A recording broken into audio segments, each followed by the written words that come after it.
اقوام متحدہ کی جنرل اسمبلی سے خطاب کے بعد امریکی صدر ٹرمپ نے وزیر اعظم شہباز شریف سمیت متعدد مسلم رہنماؤں سے ملاقات کی۔ یہ ملاقات قطر، متحدہ عرب امارات، مصر، اردن، ترکیہ اور انڈونیشیا کے سربراہان کے ساتھ نیو یارک میں ہوئی۔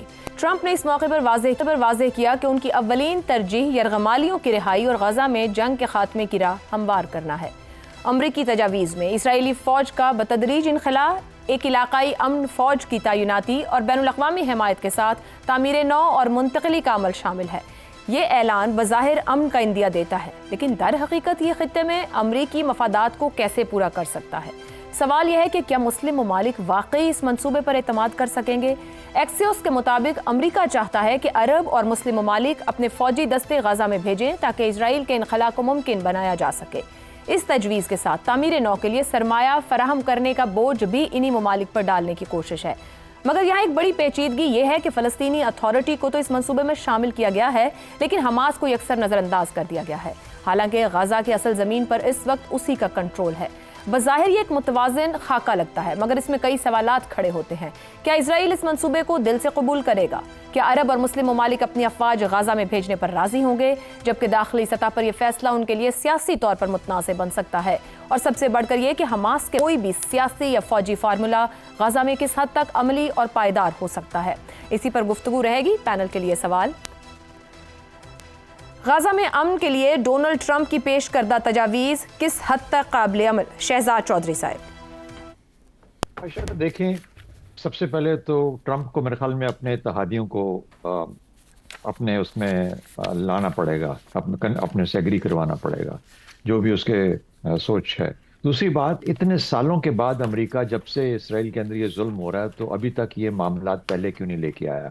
جب غزہ مکمل طور پر تباہ ہو چکا ہے تو اس وقت مسلمان ممالک کو بیچ میں شامل کرنا اس کا کوئی پلان ہو سکتا ہے، اس کا مقصد ہو سکتا ہے جیسا آپ نے ذکر کیا، لیکن مجھے اس میں بدنیتی نظر آتی ہے، اس میں کوئی نیت ٹھیک نظر نہیں آتی ہے۔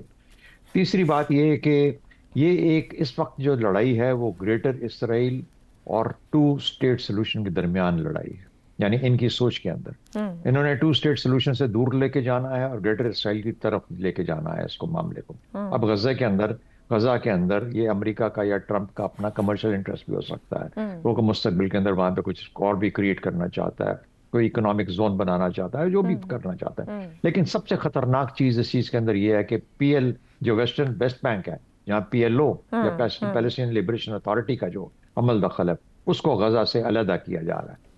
یعنی تمام مسلمان ممالک کو شامل کر کے آپ غزہ اور حماس کو علیحدہ کر دیں، اور حماس کو غزہ سے علیحدہ کر دیں، اور پیلسٹینین لبریشن اتھارٹی کو آپ علیحدہ کر دیں، تو اس کا مطلب یہ ہے کہ آپ 2 اسٹیٹ سولوشن سے دور لے گئے سارے معاملے کو۔ اس کے جب آپ ڈیٹیل پلان میں جائیں گے تو آپ کو یہ سمجھ آئے گا کہ جو ویسٹرن جو علاقہ ہے، مغربی پٹی جو ہے، اس کے اوپر بھی اسرائیل کا جہاں جہاں بھی سیٹلمنٹس ہے ان کو بھی شامل کرنے کا ارادہ ہے اسرائیل کے اندر، سیکیورٹی زون کے نام کے تحت۔ تو مجھے نہیں لگتا کہ جب تک ایک گلوبل لیول کے اوپر کوئی کنکرنس ہو، کوئی یہ ایسی سوچ ہو۔ اب یہ ممالک سب کے سب اسرائیل کے ساتھ کھڑے رہے ہیں آج تک غزہ کی تباہی کے اندر اور فلسطینیوں کو حقوق نہ دینے کے اندر۔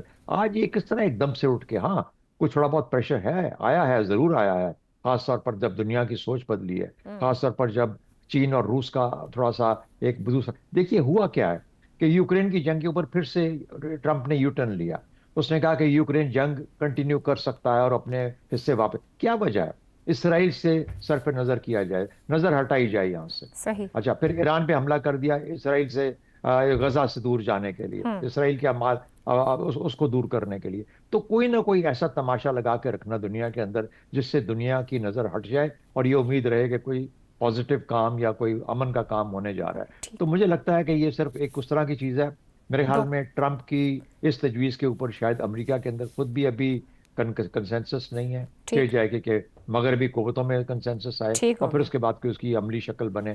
مجھے یوں نہیں لگتا، مجھے یوں لگتا ہے کہ یہ جو پریشر ہے یہ اسلامی ممالک، اقوام متحدہ اور فلسطینیوں کی طرف سے آئے گا، تو تب اس کے بعد اس کا کوئی شاید عملی جامہ درست ہو گیا۔ رضا رومی صاحب، کیا واقعی ٹرمپ نے عرب اور مسلم ممالک کو غزہ میں فوج تعینات کرنے کی پیشکش کی ہے؟ کیونکہ ہم عرب اور امریکی میڈیا اسی طرح کی اطلاعات دے رہے ہیں، اور وہ قابل قبول بھی ہوگا کیا اسرائیل کو؟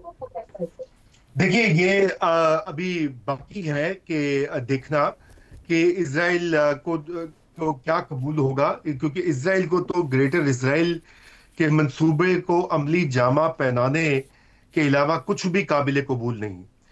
اور کل جو صدر ٹرمپ نے ملاقات بھی کی، وہاں پہ مختلف آپشنز بھی، جو کچھ رپورٹ ہوا ہے وہ زیر غور ہے۔ اس میں ایک مسلمان ممالک پر مشتمل ایک فورس کا بھی ذکر ہوا، اس میں انٹرنیشنل فورس کا بھی ذکر ہوا، لیکن کہیں پر معاملہ جو ہے وہ طے نہیں پایا، کیونکہ مسلمان ممالک کی جہاں تک فوجی دستوں کا تعلق ہے وہ تو اسرائیل کو بالکل بھی قابل قبول نہیں ہے، اور ان کو قابل قبول نہیں تو پھر اس کا جو بڑا بھائی ہے امریکہ، اس کو بھی قابل قبول نہیں ہے۔ یہی تو اس وقت دقت ہے کہ امریکہ کی خود جو یوں لگتا ہے کہ امریکہ کی خارجہ پالیسی بھی اسرائیل ہی چلا رہا ہے کہ کس طرح سے اس نے دنیا کے ساتھ جو ہے وہ ڈیل کرنا ہے۔ اب رہی بات کہ اس کا آگے کیا سولوشن نکلے گا، دیکھیے اس وقت تو بالکل ایک ڈیڈ لاک ہے، اور جب تک کہ صدر ٹرمپ جو ہیں وہ ایک فیصلہ نہیں کرتے کہ انہوں نے جو ہے اسرائیل کو تھوڑا سا روکنا ہے، پیچھے ہٹنے کا کہنا ہے، اس وقت تک یہاں کا مسئلہ حل نہیں ہوگا، کیونکہ اسرائیل کے عزائم تو بڑے واضح ہیں۔ وہ نہ صرف یہ کہ غزہ سے فلسطینیوں کو نکال کے اس رقبے پر قبضہ کرنا چاہتا ہے، بلکہ ابھی تو کچھ ہی دن پہلے، 2 دن پہلے انہوں نے یہاں تک کہہ دیا کہ وہ ویسٹ بینک کو بھی ضم کر لیں گے اسرائیل میں۔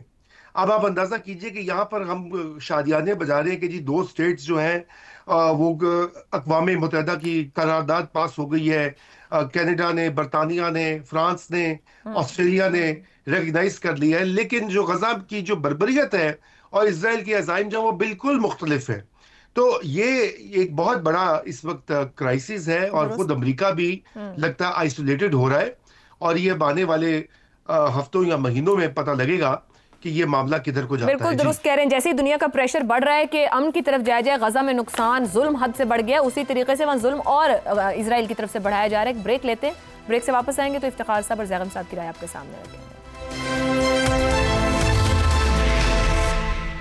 پروگرام کے آخری حصے میں ایک بار پھر خوش آمدید۔ زیغم صاحب، کیا ٹرمپ کی تجاویز مسلم دنیا کو تقسیم کریں گی یا مشترکہ حکمت عملی کی جانب لے جا سکتی ہیں، متحد کر سکتی ہیں؟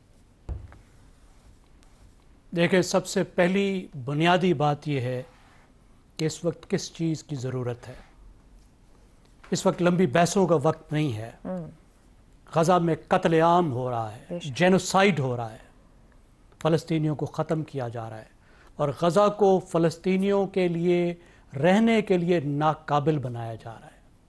اس وقت فوری طور پر اس جنگ بندی کی ضرورت ہے، اور جنگوں کا اصول ہے، ایک بے رحمانہ اصول ہے کہ شرائط وہ لگایا کرتا ہے جو جنگ جیتتا ہے۔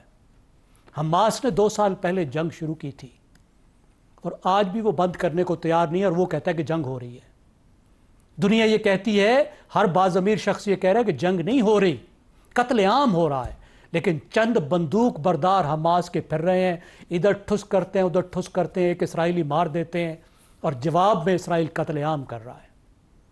تو کس طریقے سے کسی کو قابل قبول ہو سکتی ہے حماس؟ اسرائیل کو چھوڑیے، کیا ہمیں قابل قبول ہے یہ حرکت اس کی؟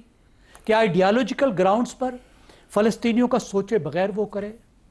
اب جہاں تک ٹرمپ کی بات ہے، ایک تو ٹرمپ کے پرانے پلانز تھے، جو پرانی باتیں کر رہا تھا، اور وہ وہی باتیں کر رہا تھا جو نیتن یاہو کر رہا تھا، اس سے 2 قدم آگے بڑھ کے کر رہا تھا۔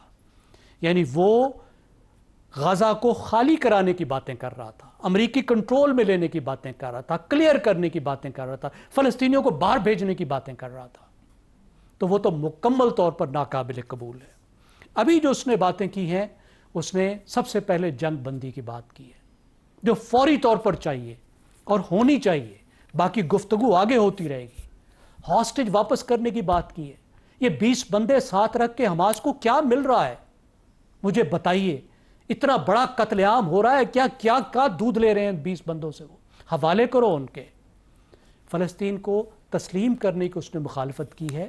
اب باقی چیزیں ہیں، اس کو مینج کرنا، مستقبل کا راستہ نکالنا، اس پر اب مسلمانوں نے بھی ایک گروپ بنایا ہے، بین الاقوامی بھی ایک آواز اٹھی ہے، کوئی تھوڑا سا دنیا کا بھی ضمیر جاگا ہے، تو اس میں ایک ایسا انوائرمنٹ پیدا ہو رہا ہے جس میں گفتگو سے آگے کوئی راستہ بنایا جا سکتا ہے۔ But for God sake this genocide must end, کیونکہ مہینے بعد ویسے ہی غزہ رہنے کے قابل نہیں ہو جائے گا، ویسے ہی وہ مقاصد مکمل ہو جائیں گے جو اسرائیل کے مقاصد ہیں۔ تو ہمیں فوری طور پر ہر اس تجویز کی طرف جانا چاہیے جو سب سے پہلے اس جینوسائیڈ کو، جنگ کو روکے، اس کے بعد گفتگو کر کے آگے کے حل نکالے جائیں۔ ٹھیک ہو گیا افتخار صاحب، یہ تو سب کو نظر آ رہا ہے قتل عام اور فوری طور پر جنگ بندی ہونی چاہیے، لیکن صرف یہ کہنے سے تو ہوتا دکھائی نہیں دے رہا، اور یقینی طور پر نظر آ رہا ہے اسرائیل نے نقصان کئی گنا بڑھا دیا ہے غزہ میں۔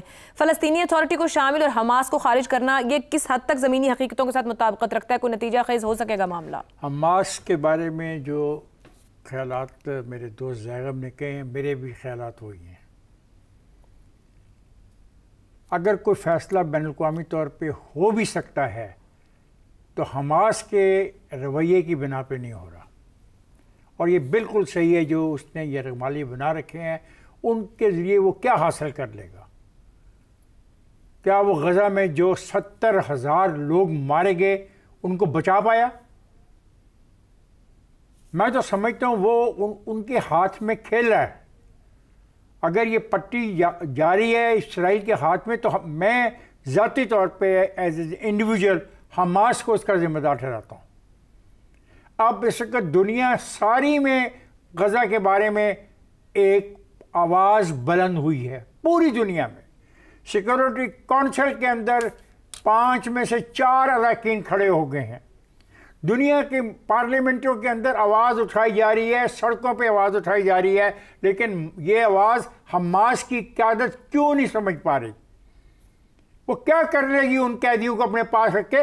اور جب تک تمہارے پاس قیدی رہیں گے وہ تباہ کر دے گا باقی جو علاقہ ہے اس کو بھی۔ یا تو ہو نا تمہارے پاس اتنی طاقت ہو کہ تم ان کو ریزسٹ اس قسم کی کر سکتے ہو۔ اگر 70,000 انہوں نے تمہارے مارے ہیں، تم نے ان کے بھی 50,000 مار دیے ہوتے، تمہیں کہتے ہیں ٹھیک ہے کیری آن۔ تو سر جو ٹرمپ نے تجاویز دی ہیں وہ نیتن یاہو کو قابل قبول ہوں گی؟ نہیں، یہ تو پھر بات دیکھیں نا، جب حماس والا معاملہ بات ہو جائے گی پھر دنیا بھی تو ایک طرف کھڑی ہے نا، پھر اکیلا ٹرمپ اور نیتن یاہو تو نہیں رہ جائے گا نا، پھر دنیا کی بھی اوپر ہمارے پینلسٹ نے کہا کہ نیتن یاہو تو خود امریکی پالیسیز کو ڈکٹیٹ کر رہا ہے۔ آپ سمجھ نہیں رہی ہیں، نیتن یاہو اور ٹرمپ ساری کھیل کر رہے ہیں حماس کی اس پالیٹکس کے حوالے سے۔ آج حماس وڈرا کر جائے اور آج کہے کہ میں چھوڑ رہا ہوں، اور دنیا کو کہے کہ 40 آدمی میں چھوڑ رہا ہوں اور میں مطالبہ کرتا ہوں دنیا سے کہ یہ باہر نکلیں، تو پھر دیکھیے گا دنیا کا رویہ کیا ہوتا ہے۔ دنیا کا رویہ اس وقت وہاں پہ قتل عام کے خلاف ہے، پوری دنیا کھڑی ہے، اور بہانہ کیا بنایا جا رہا ہے نیتن یاہو اور ٹرمپ کی طرف سے؟ وہ حماس کے قیدیوں کا بنایا جا رہا ہے کہ جو انہوں نے یرغمالی بنائے ہیں۔ تو the best way for Hamas, جو خدا کے واسطے 70,000 لوگوں کو مروا دیا، بچے، عورتیں، بوڑھے، مرد تباہ کر دیا، غزہ بالکل فنا ہو رہا ہے، چھوڑ دو ان کو، اور پھر دیکھیں گے کہ دنیا کا شعور کیا کہتا ہے، دنیا کی اقوام کا شعور کیا کہتا ہے، اس وقت دنیا شرمندہ ہے اور آواز اٹھا رہی ہے، رکنا چاہیے۔